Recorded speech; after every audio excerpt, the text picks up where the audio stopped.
Good morning. Welcome to all in your class. We are discussing about Arastu, and earlier we saw many principles about Arastu. Today we are discussing about revolution, about क्रांति. देखिए, अरस्तु के बारे में हम देख रहे हैं. अरस्तु ने काफ़ी सिद्धांत दिए थे. आज का जो हमारा सिद्धांत है वो सिद्धांत है क्रांति या रिवॉल्यूशन. देखिए, जो क्रांति या रिवॉल्यूशन होता है उसके बारे में अरस्तु ने ये कहा था कि राज्य, संविधान या शासन व्यवस्था में होने वाला प्रत्येक परिवर्तन ही क्रांति है. देखिए, सामान्यतः क्रांति के बारे में ये कहा जाता है कि जब बहुत बड़ा उपद्रव होता है, जब बहुत बड़ा रिवॉल्यूशन होता है. आपने हिस्ट्री में पढ़ा 1917 की साम्यवादी क्रांति रशिया में जो हुई थी, 1949 की चीन में साम्यवादी क्रांति. सामान्यतः इन क्रांतियों के बारे में ये कहा जाता है कि बहुत बड़ा रिवॉल्यूशन होता है, बहुत बड़ा परिवर्तन होता है, जिसमें आमूल-चूल परिवर्तन हो जाते हैं. लेकिन अरस्तु ने ये कहा कि राज्य, संविधान या शासन सत्ता, राज्य, संविधान या शासन सत्ता, इनमें होने वाला प्रत्येक परिवर्तन क्या है? क्रांति. इनमें होने वाला प्रत्येक परिवर्तन क्रांति. तो आगे चलकर उन्होंने बताया कि जो क्रांति है, क्रांति के कुछ कारण होते हैं. कुछ तो उन्होंने कहा कि जनरल कॉज होते हैं, सामान्य कारण होते हैं. कुछ उन्होंने कहा विशेष कारण होते हैं, स्पेशल कॉज होते हैं. और कुछ उन्होंने कहा कि विभिन्न राज्यों या शासन प्रणालियों में क्रांति के कुछ स्पेसिफिक रीजन होते हैं, कुछ स्पेसिफिक कारण होते हैं. तो सबसे पहले हम ये देख रहे हैं कि जो सामान्य कारण हैं वो कौन कौन से होते हैं. सामान्य कारण है, पहला है असमानता और दूसरा है अन्याय. देखिए, सामान्यतः ये कहा जाता है कि जहाँ पे भी जनता में, जनता के साथ समानता नहीं बरती जाएगी, जनता के एक वर्ग के साथ अन्याय किया जाएगा, जनता का शोषण किया जाएगा, तो जनता में असंतोष उत्पन्न होता है. जनता में असंतोष उत्पन्न होता है. और जो ये असंतोष है ये किसको जन्म देता है? क्रांति को जन्म देता है. तो क्रांति के जो सामान्य बिल्कुल जनरल कारण जो कि हमें कहीं पर भी देखने को मिलते हैं कि अगर हमारे घर में, हमारे परिवार में, हमारे समाज में, हमारे देश में समानता के सिद्धांत को नहीं अपनाया जाएगा और लोगों में असमानता होगी, तो लोगों में क्या पैदा हो जाएगा? असंतोष उत्पन्न हो जाएगा, आक्रोश उत्पन्न हो जाएगा. और वो किसको जन्म देगा? क्रांति को जन्म देगा. और दूसरा कारण है अन्याय. दूसरा कारण है अन्याय कि यदि सरकार के द्वारा, शासक के द्वारा या किसी बड़ी संस्था के द्वारा छोटी संस्था के ऊपर, लोगों के ऊपर अगर अन्याय किया जाएगा तो वहाँ पे भी क्या है? क्रांति हो सकती है. तो क्रांति के जो सामान्य रीजन हैं, सामान्य कारण हैं, वो है असमानता और अन्याय. उसके बाद देखिए, जो क्रांति के विशेष कारण हैं उसमें पहला है शासकों की धृष्टता या लाभ की लालसा. कि अगर कहीं पे शासक, धृष्ट का मतलब होता है ठग, धूर्त, और उनमें अगर लाभ की लालसा है तो वहाँ पे ऐसे शासकों को वहाँ की जनता के द्वारा पसंद नहीं किया जाएगा. तो पहला कारण है शासकों की धृष्टता, धूर्तता या ठगी. दूसरा है सम्मान की लालसा. यदि सरकार के द्वारा, शासक के द्वारा एक वर्ग विशेष को, एक व्यक्ति विशेष को बहुत ज़्यादा सम्मान दिलवाया जाएगा तो किसी भी व्यक्ति को जब सरकार, शासक बिना मतलब का सम्मान देते हैं तो लोगों में क्या पैदा हो जाता है?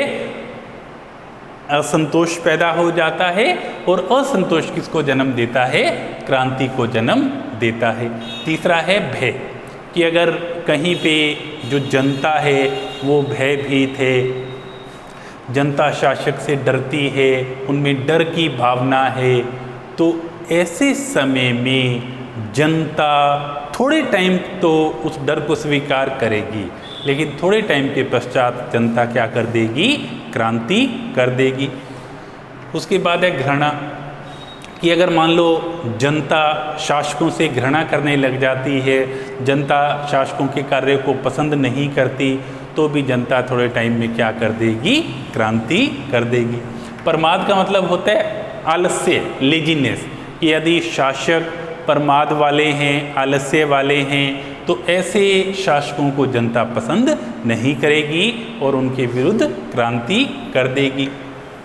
उसके बाद है क्षुद्र घटनाएं। क्षुद्र घटनाएं का मतलब कुछ छोटी छोटी घटनाएं होती हैं जो कि शोभनीय नहीं होती, जो कि सरकार के सामने हो जाती हैं, शासकों के सामने हो जाती हैं। तो ऐसी अगर कोई घटनाएं घटित हो जाती हैं जिससे जनता का एक वर्ग एक तरह से मोटिवेट होता है या डीमोटिवेट होता है, तो भी कई बार जनता ऐसे सरकार के विरुद्ध क्या कर देती है? क्रांति कर देती है। तो ये हैं क्रांति के विशेष कारण। उसके बाद ये है कि जो विभिन्न राज्यों या शासन प्रणालियों में क्रांति के कुछ स्पेसिफिक कारण हैं। जैसे जो प्रजातंत्र है, डेमोक्रेटिक सिस्टम है, लोकतंत्र है, वहाँ पे कुछ लोग क्या होते हैं? वाग्वीर। वाग्वीर का मतलब होते हैं वाक्पटु, बोलने में निपुण। वो क्या करते हैं? प्रजातंत्र में लोकतंत्र होता है, जनता का शासन होता है, लेकिन जनता के शासन को वो मिसयूज करते हैं और वो सरकार के विरुद्ध कई बार क्या है? बोलते हैं। दूसरे लोग कई बार इन चीज़ों को पसंद नहीं करते, तो कई बार वो सरकार के विरुद्ध बोलने वाले जो लोग होते हैं वो क्या है? अन्य लोगों को क्या कर देते हैं? मोटिवेट कर देते हैं कि ये सरकार अच्छी तरह से काम नहीं कर रही और इस सरकार के विरुद्ध हमें क्रांति कर देनी चाहिए। तो प्रजातंत्र में मेन कारण है वाक्पटु लोगों का ज़्यादा से ज़्यादा बोलना। धनिक तंत्र में जो मेन कारण है वो है अन्यायपूर्ण व्यवहार, कि जहाँ पे धनिकों का शासन है वहाँ पे जब ये एक तरह से अन्याय करते हैं, जब ये छोटे लोगों पे अन्याय करते हैं, इनका अन्यायपूर्ण व्यवहार है, तब भी क्या है? जो धनिकों के विरुद्ध क्या हो जाती है? क्रांति हो जाती है। और कुलीन तंत्र में ये होता है पद प्रतिष्ठा बहुत कम लोगों के पास होना। कई बार सरकार क्या करती है? पद और प्रतिष्ठा बहुत कम लोगों के पास रखती है, तो इससे बाकी लोगों में असंतोष पैदा हो जाता है और लोग क्या कर देते हैं? क्रांति कर देते हैं। तो ये तो है क्रांति और क्रांति के कारण।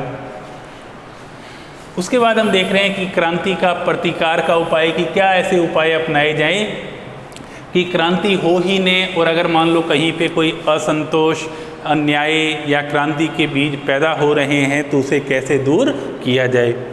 पहला पॉइंट है शासक व शासित में सद्भावनापूर्ण संबंध, कि जो शासक और जनता है उन दोनों के बीच में क्या है? एक तरह से कोऑर्डिनेशन होना चाहिए। उनके बीच में जो संबंध हैं, संबंधों में क्या होनी चाहिए? मधुरता होनी चाहिए।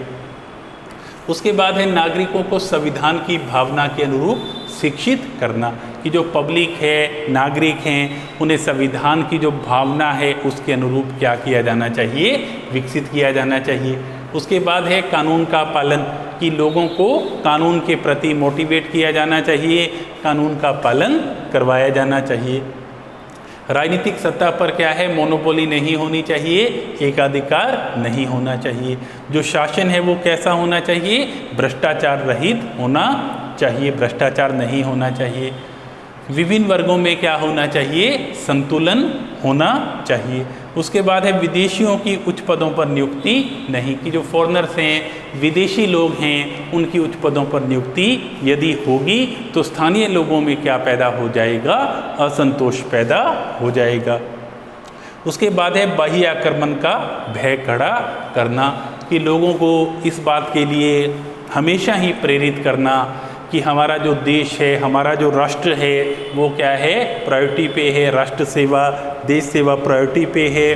और यदि इसके लिए शासकों को कई बार थोड़ा सा भय पैदा करना पड़ता है जनता में कि हमें खतरा है, दूसरे राष्ट्रों से, पड़ोसी राष्ट्र से खतरा है, कई बार ये भय भी जो शासक हैं, जो सरकार हैं, उनमें निष्ठा का काम करते हैं। तो कई बार शासकों को बाह्य आक्रमण का भय भी खड़ा करना पड़ता है।